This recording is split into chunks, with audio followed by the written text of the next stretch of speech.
Welcome back. This is Face the Nation. Let's start off the third round with Tony Abbas, race official.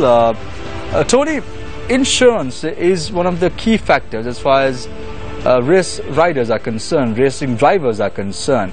However, we see racing drivers in Sri Lanka going to the racetrack probably even without an insurance scheme.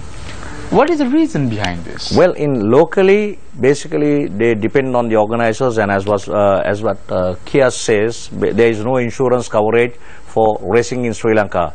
But it's compulsory and it's obligatory when you take part in international events, whereas even at this moment there are a few riders taking part in one of the Asian rounds in Philippines, and there were another rider, the well-known Shane Gunawardana's son Aaron Gunawardana, who just returned from Japan. So for them to take part in all the racing events internationally, they have to go beyond borders and get their insurance either from London or from Philippines or from Japan, paying high premiums, which is compulsory. Without the insurance, none of the organizers in those countries will not accept any competitor. It's a must. They need to have their personal insurance for the full racing event, for them to be fully covered. But the thing is, unfortunate though, in Sri Lanka, I think especially Shane and his brother Duane's son also, who has been taking part in a lot of races all over in the Asian region, they have been trying very hard to obtain their insurance locally. And I personally know, because there were a couple of years that I was the secretary of the Motorcycle Federation of Sri Lanka, how much we struggled going into insurance companies and trying to convince them and talk to them the importance of an insurance for motor racing in this country. Somebody should come up. But the thing is, it was negative. Tony, during the last few years, the road races that were organized in Sri Lanka, we had the night races, which was in the heart of Colombo. We had the Kandy races. There were a lot of casualties as well. We saw how a Lamborghini went and got toppled on a transformer, and if there were individuals there, it would have been disaster. But why, even after so many casualties are taking place or took place in Sri Lanka, why isn't a government regulatory framework or a body coming in saying, okay, we need to pull the flag right now. There is an issue, stop it. Let's get our basics right. Why aren't they doing it? Are you not surprised? Of course I'm surprised, but once again it's the part of the organizers. Like for example, you were mentioning about the Colombo road racers, and correction onto it, it's not a Lamborghini, it's our Ravi Mayaduna, who is one of the famous, who represented the Sri Lanka Army, who toppled in his supercar event into a generator. But the thing is, the organizers worked very hard and got their facts and figures right, and they made sure they did a lot of scrutinizing prior to the race. At least 6 months they worked on it hard, and I definitely know they laid more than 150,000 bags of sand, and they ensured that there are areas where spectators were permitted. And the incident what you are referring to, there was not a single spectator at that moment, at that point, where spectators were not permitted at all. So that is one of the reasons we didn't have any casualties other than the competitor getting himself injured. So Tony, we are quite well aware that who organized these races and the political clout they had at that time. Because of that, we saw the military pitching in with most of the sandbags. In fact, when I was going in Colombo, I saw a lot of military personnel, the Air Force, the Army and the Navy, putting up these sandbags. Do you think at least some sort of involvement of that sort at least has to come into play in the road races that are being organized in Sri Lanka? Well, I think the success behind all the close meets, and especially conducted by all the tri-forces, hats off to them, like the Sri Lanka Navy, Sri Lanka Air Force and the Sri Lanka Army. Sri Lanka Air Force, they conduct meets at Katakurunda as well as in Sigiriya. Army, they dominate most of the gravel meets in Sri Lanka, so they have their resources available, they have their machinery available, and it's just a matter of the organizers trying to identify the key areas, what needs to be done to conduct the proper race. But unfortunate though, this particular incident that no earlier, I heard in Inside Sport, they were talking about they just managed to get the road closed only 1 day prior, just for a few hours, and then they got permission to run the race for 1 day. So such a crucial race in Norelia, just running for 1 day is not possible at all. No, my final question to you is, why are the organizers so hell-bound to have the races just after the Fox Hill? Why is it? But this is basically normally road races, it is restricted up to a certain cc. The maximum they run is up to 1050 modified, and the 1500 cc's the stock standard cars. But it's not all the events that take parts in Foxhill are converted here into Norelia, and especially only the supermotard event from Foxhill is few riders coming to Norelia road races, but there are many more competitors taking part in Foxhill. So it's one motorcycle event, it's the supermotard event that comes into Norelia. So I think, if I'm not wrong, Kiastin, when he was the vice president and the president of that club, what they do is they talk to the organizers in Foxhill, and they have those races well in advance in the morning hours, and release those competitors, basically 2 or 3 categories of cars or motorcycles. They get themselves released to Norelia so that they also get an opportunity to get their practices and then be prepared for the race on the following day. So why not have the same system on board? Why can't the competent authority who is governing these races say, look here, this can't be done. You have to have at least a week to practice. We need to ensure that the drivers and the riders are in a proper mentality, because at the end of the day the mentality also counts when they're going for races. Why not impose such a regulation? Yes, but I think in a road race it's very difficult, because you cannot, because for closed circuits, as I told you earlier, they have enough and more practice days. The thing is, the army opens it out, and even the organizing club, 1 week prior to the racing, they say, okay, free practices for cars from this time to this time, free practices for motorcycles, and they give a limited time, 4 to 5 hours, which is more than enough. But unfortunately, though, in a road race, that's not possible at all, because they are not going to close the roads. So that is one of the reasons why I said this is a time where we need to really think about seriously whether this is required for this country, is my personal feeling. So you're saying that road races are not the cup of coffee as far as Sri Lanka is concerned? Exactly. That's what my personal opinion is all about in road racing in this country. Right. Thank you very much, Tony Abbas, a racing official. I now move to Kamil Hussain, Vice President of the Sri Lanka Association of Racing Drivers and Riders. But before moving to Kamil, Tony, you were highly involved in organizing the Colombo road races as well. And again, something coming from you saying, oh, we should not have road races in Sri Lanka. Isn't that a very selfish thought? Well, it's all subjective. Like, the thing is, depending on how you organize it. I'm not 100% saying that not to have road races. Okay. But if you could conduct it, organize it in such a way, try to find out where the weak points are to ensure that the safety of the spectator, safety of the competitor, safety of the officials as well. Okay, looking into all these things, taking into consideration, if you think you can well cover all these areas, well and good. It's so you're not saying a full-on ban, but you have to get the regulations right. Correct. You have to get the safety right. Correct. And you have to get all the logistics right, and then we should go ahead. And the success behind Colombo road races is all the clubs which were involved. Okay, they were all from Colombo. But a club which is organizing a meet in outstation, it's not that easy for them to travel every now and then, going up all the way to Norelia, going up all the way elsewhere, and then seeing what are the requirements. So they depend on a few from that locality. So based on their requirement, they say, no, last year also we had it, no, we had no problem, let's continue. So that thought, and currently I think we have to have a change. We have to make a change, we like it or not, for the safety and for the future of motorsports, trying to get into a better level. Thank you very much, Tony, for your thoughts as well. I now move my attention to Kamil Hussain, Vice President of the Sri Lanka Association of Racing Drivers and Riders.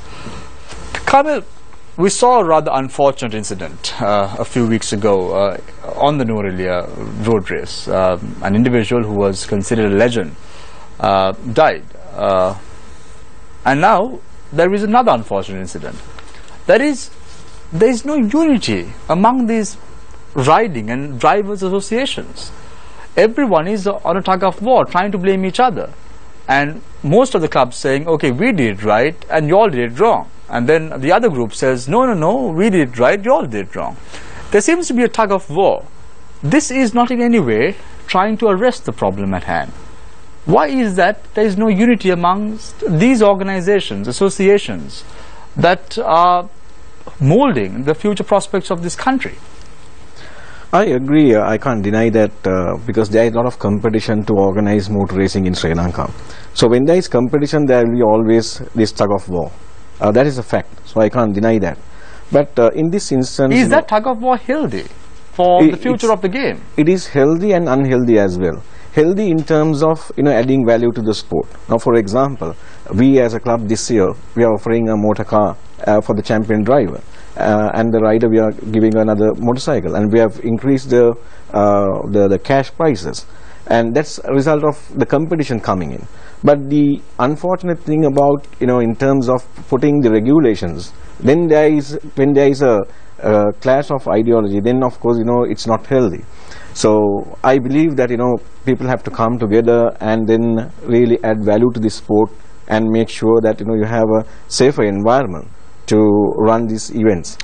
You say healthy and unhealthy. However, what has happened or transpired over the last few weeks are very much unhealthy for the sport. And why isn't that? All organizations sit down together, put their heads down together and say, look here, we need to do something. Is it because the game itself is a very individualistic based sport? It's not. Actually, what has happened is that because of, as I told you earlier, because of competition this is happening. So if you turn the searchlight inwards and ask yourself what you need to do in terms of managing the race, then the answer is there. Now, we as a club, we have our club protocol in terms of managing a race, in terms of appointing the right officials. We have our own fire extinguishers. We have got our all equipment done. We'll never hold any race meet without at least having 3 ambulances and 3 doctors. And we have the paramedic.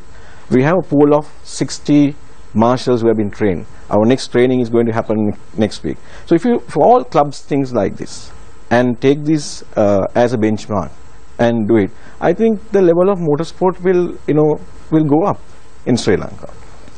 So, and also in terms of this insurance, I feel that the governing body should also charge a premium or a fee from every club for the races that is held and put in a kitty, and that can go into as a fund. I think Dilanta also mentioned about this fund, because we need to look after the welfare of the drivers, because they are the main actors in this whole show. If you actually don't focus on this area, I think very soon we will not have a healthy or safe environment for motor racing. Thank you very much, Kamil Hussain, Vice President of the Sri Lanka Association of Racing Drivers and Riders. We heard Tony Abbas and Kamil Hussain both of the view, along with Kiasdeen, that there needs to be a proper insurance scheme, and this is where the government needs to pitch in. I now put my attention to Kiasdeen, the ex-president of the Sri Lanka Motorcycle Club 2007. What we experienced during the last 3 weeks is quite tragic. Everyone, again, as I said before, trying to pull the tug of war and trying to say, okay, we are right and they are at fault. This is not the spirit that we expect from sportsmen, and in particular officials. Kias, what is going on? Why are there so much politics in these governing bodies? Why? You are also the president of one of these clubs. Yeah. What is this all about? No, the point is this... Is there so much money involved in this sport? Is that why everyone is trying to say, okay, we are right, we are wrong? Or is there... Because we see this happening with the government itself. We see many institutions being taken over by the ministries now, gazetted, and they are in power. Is that something, is something lucrative? Is this job a lucrative job? No, not so, because as you say, definitely there is a certain amount of club politics, what I would call, where there has been right along tussles between certain clubs and certain individuals, etc., in motorsport. But actually I would say that has not impacted in any way in the safety of drivers, riders, deaths, conduct of meets. They have all been conducted to I would say, a fair. The other clubs actually do conduct all their meets to a certain standard which is acceptable if you look at Sri Lankan standards. The point is, now as far as Ananda's demise is concerned, definitely there were a lot of lapses which have to be looked into. Now one is specifically is a medical issue. Now most of the other clubs have actually a very, very good system put into effect, whereas when medical evacuation etc. is concerned. Now for example, actually the last major... Yes, I'm posing this question about the tug of war between clubs and even the same clubs, because let's take your club for an example, Sri Lanka Motorcycle Club. You all have a lot of politics within your ranks. I can name a few if you want me to be exactly precise, but you know it well enough. There are instances where past presidents accuse the current presidents, and the current presidents accuse the former presidents. This is not healthy. Yeah. You all have to be in one voice. Yeah. And only then can you give out justice to a legend who passed away on the track, isn't it? Yeah, no, what I would say, as I mentioned, Shamir, all clubs have at the moment similar issues, where there are issues within certain individuals in clubs for whatever various reasons, etc. But that never impacts. We never take it to the level of racing in Sri Lanka as a meet is concerned. It is happening right now. The point is, when there are lapses in the management, because what happens is the president of a club, once he is solely responsible really for any lapse on part of the officials. So the officials appointed, the people running it etc. are answerable together with the president of a club for major lapses which occur when you organize a race.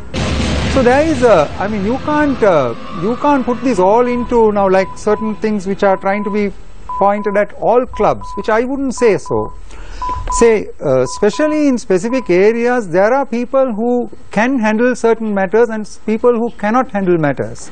So this is where management comes in, where the right people have to be in the right place.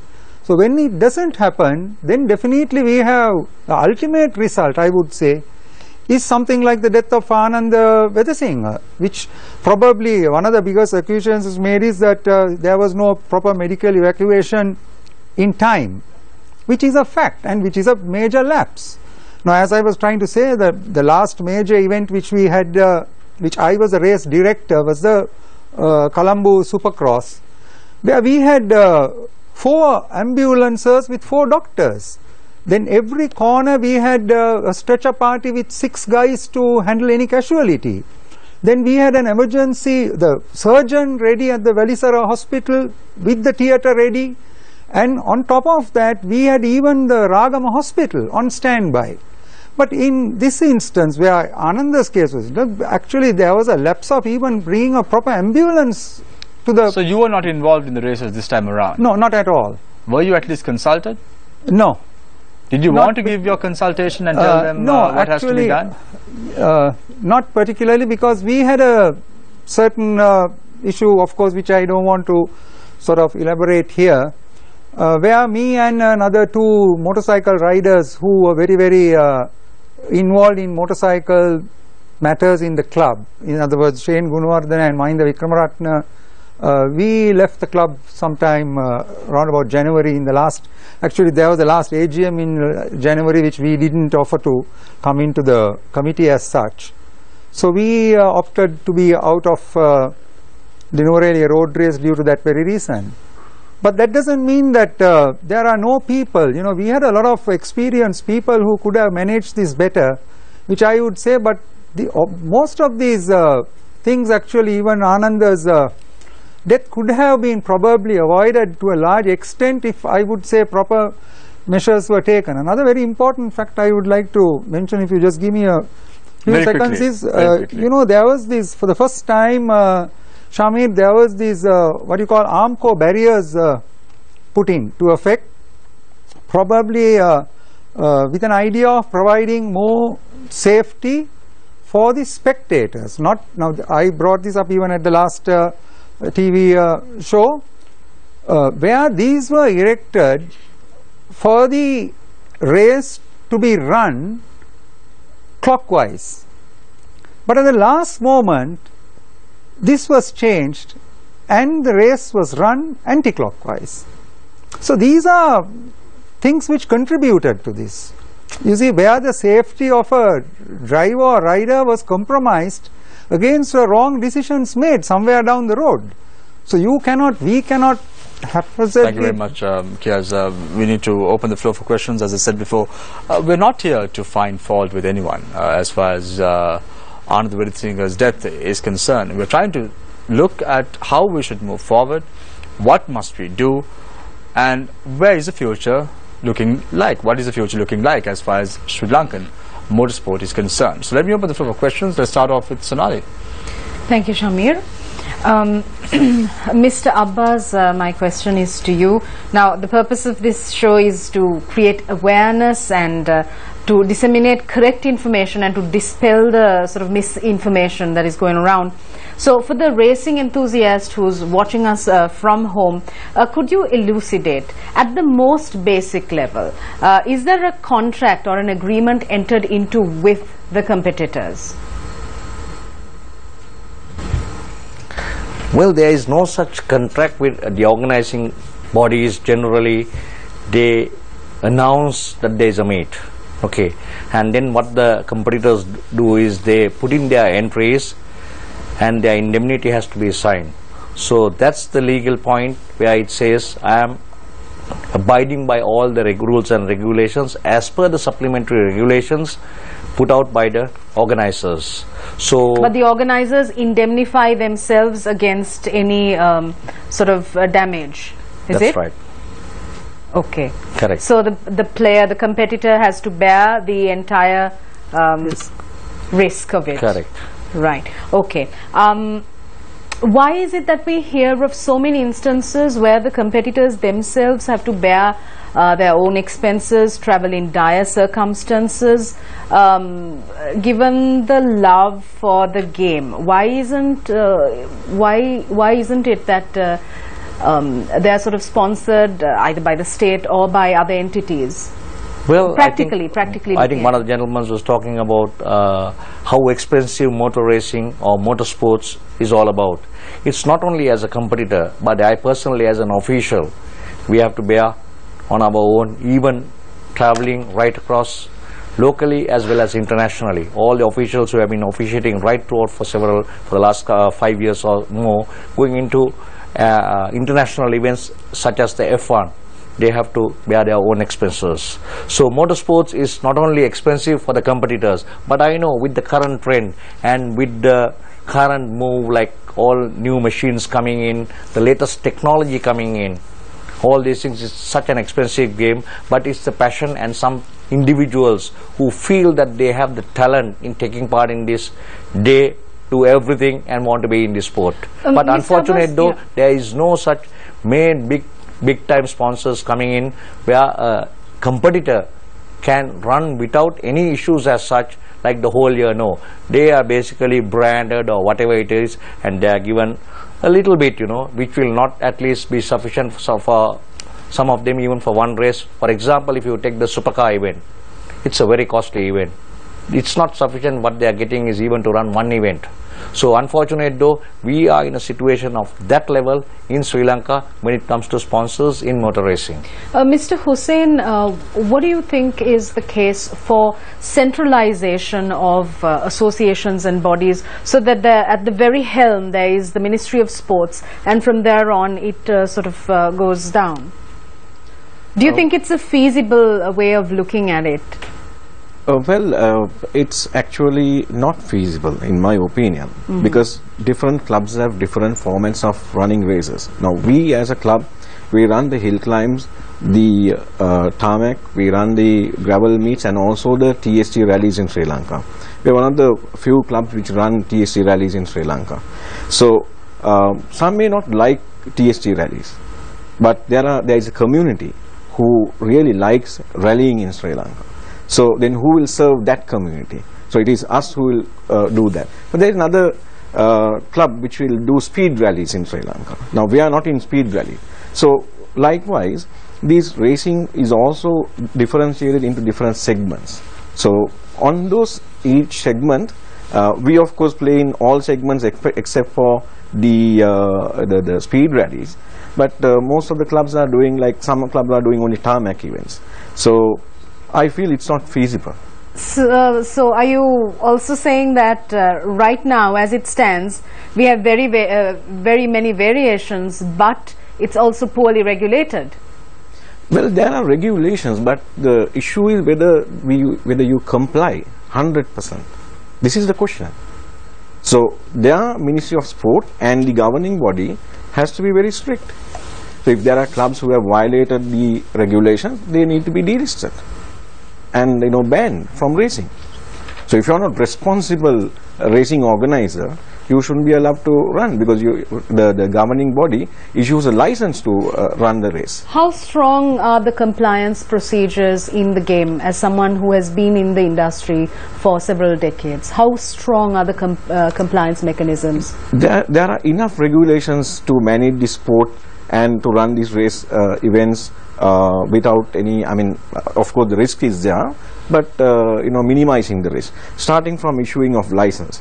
Now for somebody who is coming new, now you can't just enter and come and take a license.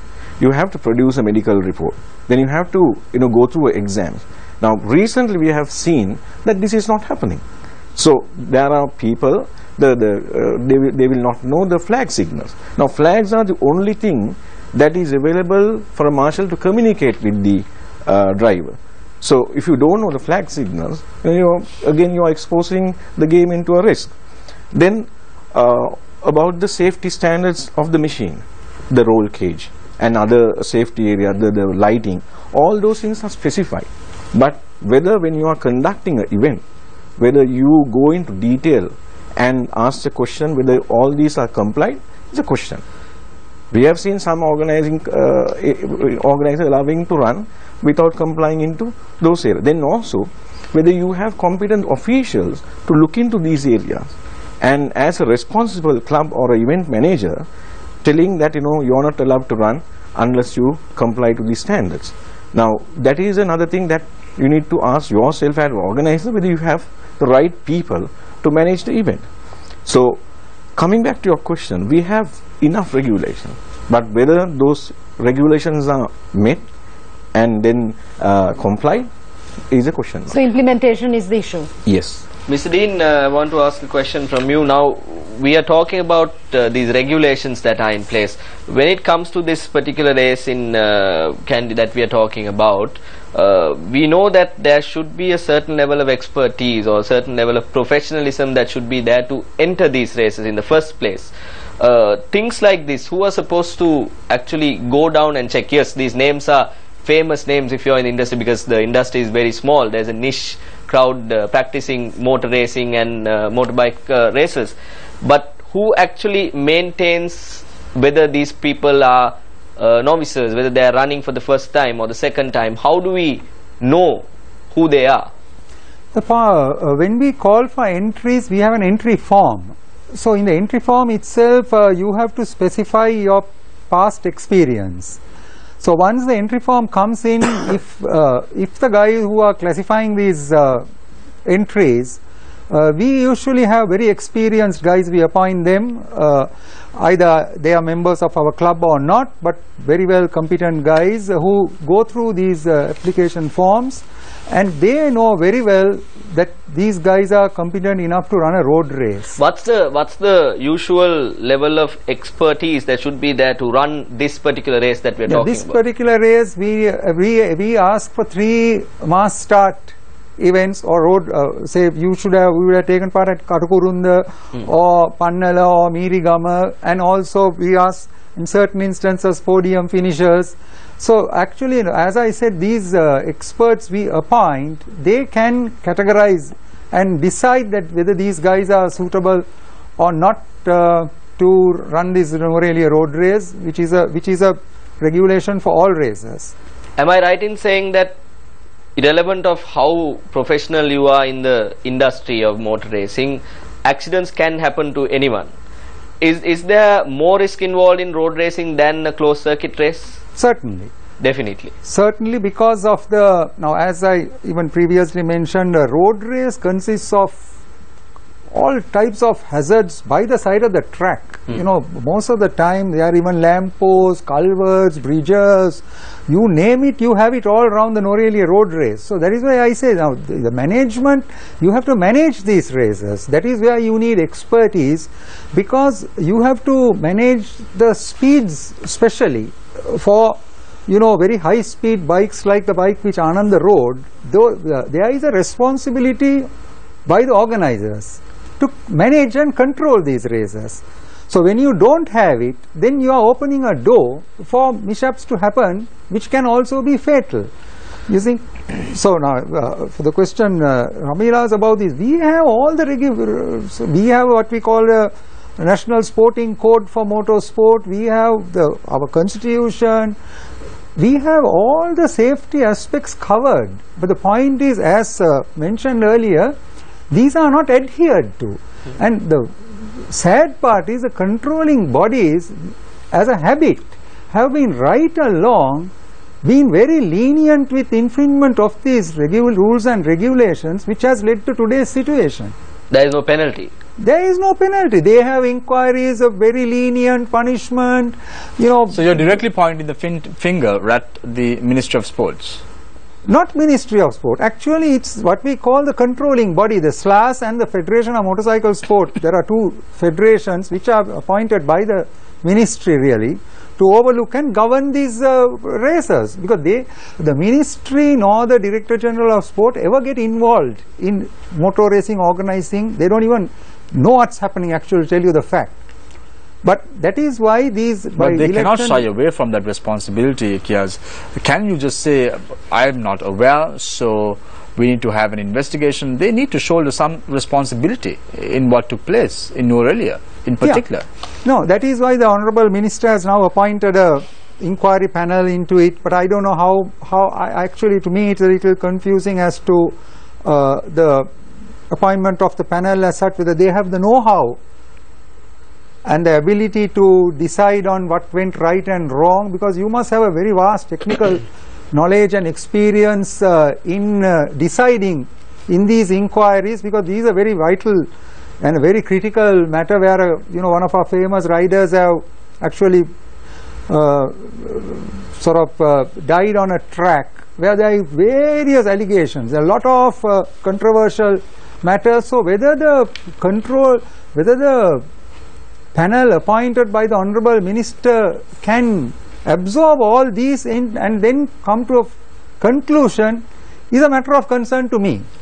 Tony, is there any particular road in Sri Lanka that is fit for a road race? Road is a road. Basically you call it a road racing, but I would rather prefer, subject to if you can organize it well, if you can look at the aspects of where you can have the safety, like the sandbags, the foams. Today I was just reading on Facebook some of the competitors who have returned from internationally, and once again it's not none other than Shane Gunawardana. He is managing the Mirigama circuit meet as at now, so he has closed down the track basically for a couple of weeks to ensure, because he uses that track mostly for practices. So he has closed it, and they are trying to think ways and means of giving more safety into the track, even for practices being a closed circuit, which is a good move by him. So I saw several of the international, his friends who have been like basically traveling every year, so many countries taking part in the Asian region, and I read it, I was so happy to hear, and they are introducing the air fence that is coming into play, and they have probably in Macau or someplace they have tested it, and a bike going at 230 kilometers an hour with the speed, the driver escapes with a few scrapes only, with a few grazers. So these are things, even worldwide people are looking at it, what sort of safety is required even in a closed circuit, because competition is becoming higher and higher, as I always said. Tony, right at the start you said that these machines, I want to call it the bikes in simple terms, so our people at home could really understand, have improved tremendously over the last 60 to 70 years. And then we've been having the Norelia road race for the last 60 to 70 years as well. And then you have the roads. Just 3 to 4 weeks prior to Anand Vedisinghe's death, I travelled to Nuwara and I was thinking to myself, leave alone a bike, I don't even think the road is fit for a four-wheel drive because the road was very badly maintained. In a situation like that, what must the organizers really do? Can they say, okay, no, we don't want to do it here in Nuwara, let's opt for another road? Can that be done at least? Or is it all about prestige? Correct. I think very well said. Since of Nuwara road racing been continuing to happen for the last so many years, for the more than 6 decades it have been continuing. So it is the club that was continuing to have these races right throughout, and they want to have it an annual event, and which brings in the crowd, and that's the festive season in Nuwara as well. And mind you, as you very well said about the road conditions, I know a club that runs a hill climb annually, one of the oldest hill climbs in the country. They went and met the right authorities and they ensured that the complete hill climb was carpeted. Because it's not about for the prestige safety anymore. Yes, is correct. So it's just a matter of and why aren't the clubs doing it? Well, some clubs, they are really working hard. It once again is politics in this country. You need to tap the right persons and to ensure that you have the influence in getting things sorted out. Tony, and you know this very well. We're going for a short commercial break. Stay connected, stay with Face the Nation, and when we come back, it's the final round. Stay connected, stay with us.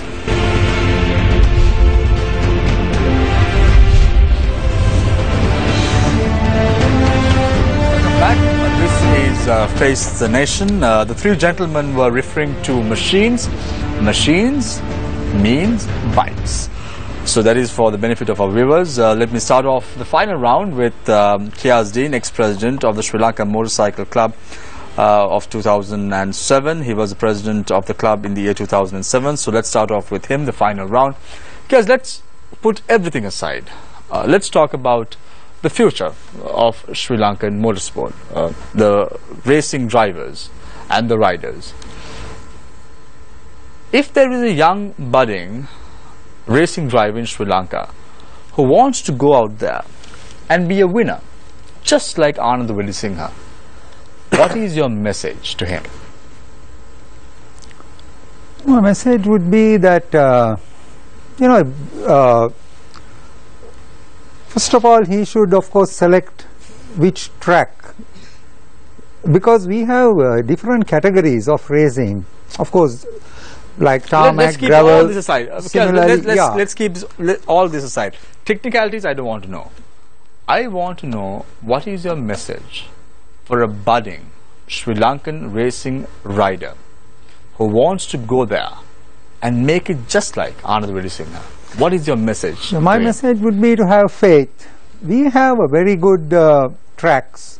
We have very good officials. We have a lot of very competent officials who can handle these matters in a better way, certainly. So I suppose they should have confidence and come into the sport, so that there have been certain mistakes being made down the road. We have to correct them, there is no doubt. But to correct them, as I all the time say, we must talk about and find out where the mistakes have been made. Because what we have had a regular habit in Sri Lanka is we just push under the carpet all mistakes made by clubs, most of the clubs. A lot of clubs make mistakes in a small way, in big ways, but nothing comes out of it, as we just discussed earlier. So we have to actually discuss these mistakes made and find and correct them. That is the main thing for the future. So a rider or driver coming into the sport, I suppose, should have a lot of confidence, because we have a lot of very competent people who will not let things like what happened to Anand happen in the future, I suppose. And that is a message which I can give to drivers and riders, that definitely we will find solutions to all the problems which we are of course facing at the moment. Just like you once did when you were a budding rider, as far as motorsport is concerned, your message to the younger generation of this country is, do not worry, have confidence, we will make it. Absolutely. Thank you very much, Kiasdeen, ex-president of the Sri Lanka Motorcycle Club. in the year 2007. I now move my attention to Kamil Hussain, Vice President of Sri Lanka Association of Racing Drivers and Riders. Kamil, what is your message to the government? My message to the government is that we need to, increase the level of the sport. So therefore, there had to be a lot of investments. If you look at the commitment that the officials and the organizers are doing, we invest our own money because we love the sport and because of the passion that we have. There is no support in terms of financially, because sometimes we make losses, sometimes we make profits as well. But we need support in terms of increasing the standard of the sport. Now, if you want to invest in a bike or a car, it's a very costly affair. So at least we need to get a chance to have duty-free permits for cars to be imported and bikes to be imported. And also, the tires are very expensive. There are gravel tires, there are tarmac tires. Sometimes, if you run an event in tarmac event, sometimes you have to waste the 4 tires in one race. So it's about, if you're running a LGD, it's about 3.5 lakhs.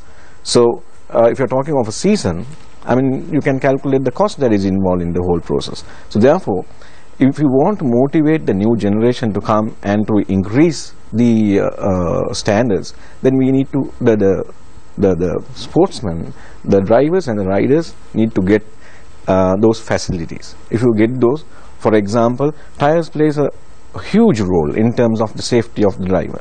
So therefore, you will not compromise. You will go for good tires which will give that extra grip, and then have your safety.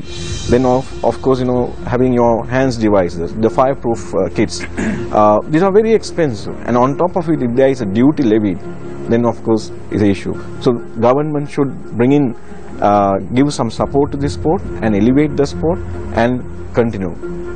Thank you very much, Kamil Hussain, for joining us. So on a very lighter note, Kamil, when you said duty-free vehicles, I was wondering, are you saying duty-free vehicles for parliamentarians? But you corrected and said no, for the riders and drivers of Sri Lanka. Thank you very much for joining us this evening, Kamil, for your thoughts and for your comments and for your recommendation as well. I now move my attention to Tony Abbas, racing official. I'm going to make your life a little bit more difficult. You have 2 minutes and tell me what is your message, because you are very pessimistic about having road races in Sri Lanka. So I'm going to make your life a bit more difficult. What is your message for young budding racing drivers who envisage to be road racing drivers in Sri Lanka and the government? Your time starts now. You have 2 minutes. Well, I think more than anything, organizers, they could organize any sort of meet. It can be a road race, it can be a gravel meet, whatever it is. It's time for all the competitors to wake up. They have to make the call. They have to inspect the track. And they will have to ensure, if their safety is not there, they will have to pull out. That's the only message that I can give to all the competitors. Because recently, I'll just tell you through the experiences, a couple of months back, there was a hill climb. And since racing has gone into professional level in this country, with new racing teams coming in and all these things, this particular team sent in their professionals to go and visit the track and see how safe the hill climb is all about. We did a couple of runs on the track and they made a conclusion, no, this is not safe for them to take part. So basically, about 9 to 10 cars, they said, no, sorry, we feel that this track is not safe for us and we don't want to take part in this event. So similarly, I think ultimately it boils down to the competitors. Organizers, I can be an organizer tomorrow, I can conduct a meet and I can call everybody through my influence and all this thing, everybody would want to come in. But if I am not giving in return of their safety and if I am not taking care of them, it ultimately boils down to the competitor to make a call. They can always, they are free. On normally a road race, they know what the track is all about. 1 week prior, they go around the track and see what's happening. Even on the final day of the race, it can be Norelia, it can be anywhere, as a matter of fact. The competitors, what they do is, even on closed circuits, gravel meets, I have seen so many competitors walking around the track, couple of laps to see and to familiarize where should they brake, what should they do, which is the racing line they need to take. So it's their call basically. I would rather say the levels of racing is going up day by day in Sri Lanka. So it's the call of the competitors to make sure that they are safe and they are running on a safer track. is my message to all. You all. did not answer my question, so I'm going to make it a little bit more simple for you. Have you been on the track? Have you been on the machines that you were referring to? Yes. For how long? Well, not too long. I have taken part in the Ratnapura road races. I have taken part in a few hill climbs and mostly in TST rallies as well. Do you have kids, Tony? Yes, I think I am the only Sri Lankan father, or a stupid father I would rather say, taking my daughter as the navigator in the most difficult TST rallies in the country, running for 600-700 kilometers, which I have done, and I'm the only father who have taken a girl as a navigator in a motorcycle. Do you have boys, Tony? No, I'm father of 2 daughters. 2 daughters. Let's say one of your daughters come up to you and say, Dad, we want to be a road racer or a road race rider. What is your message for that daughter of yours? Well, the message is, as I said, initially they need a lot of practices in closed circuits. They have to prove themselves whether they are, first as a father, I would see whether they are eligible for racing by looking at their performance on their practices. And based on that, I would make a call. But looking at the past bad experiences in this country, looking at the fatalities, especially in road racing, as I said previously as well, I would rather personally go and inspect the track, whether my daughter is safe to run in this track. Thank you very much, Tony, for your thoughts. Some important thinking right at the end. Practice, prove yourself, and most importantly, it is experience. Thank you very much, Tony, for joining us this evening. Tony Abbas, a racing official, a highly celebrated individual. Also joining us this evening was Kamil Hussain, Vice President of the Sri Lanka Association of Racing Drivers and Riders. Thank you very much, Kamil, for joining us this evening. Joining us this evening was Kiaz Dean, ex-president of the Sri Lanka Motorcycle Club 2007. Thank you very much, gentlemen, for joining us this evening. May this show be a tribute to Anand Veerasinghe, because at the end of the day, it's important for us to move forward, ensure that we learn from the experience and forge ahead.